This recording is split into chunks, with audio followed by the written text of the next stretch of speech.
नमस्कार. दिवाळीचा पाडवा हा जर वर्षारंभाचा दिवस असा जर मानला तर त्या काळामध्ये नवीन वर्ष सुरू झालं आहे.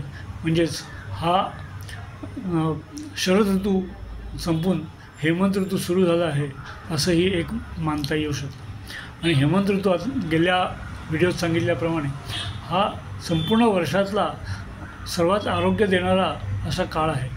या काळामध्ये शरीराचं बळ उत्तम असतं, पचवण्याची क्षमता उत्तम असते,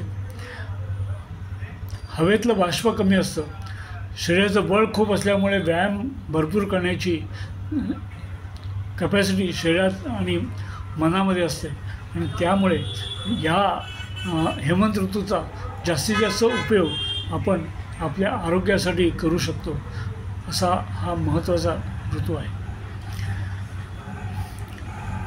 आणि हा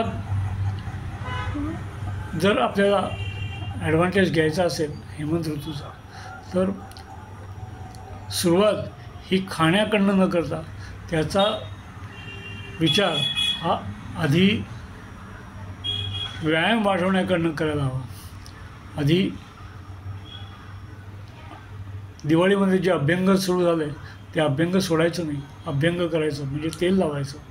तेल लावल्यानंतर व्यायाम करायचा. व्यायाम केल्यानंतर तो आलेला घाम आणि चिकटा काढण्यासाठी उत्तम प्रकारचं सुगंधी उठणं वापरायचं.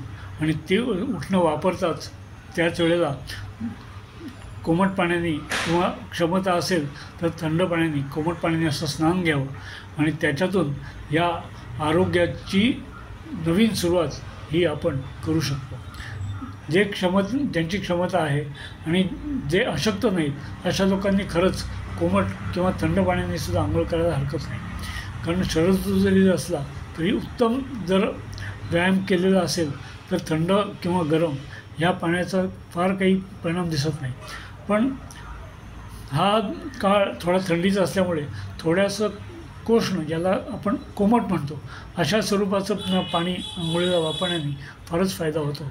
आणि कोमट पाणी जर असेल तर ते जे तेल आहे, आपण अभ्यंगाच्यासाठी वापरलेलं जे तेल आहे ते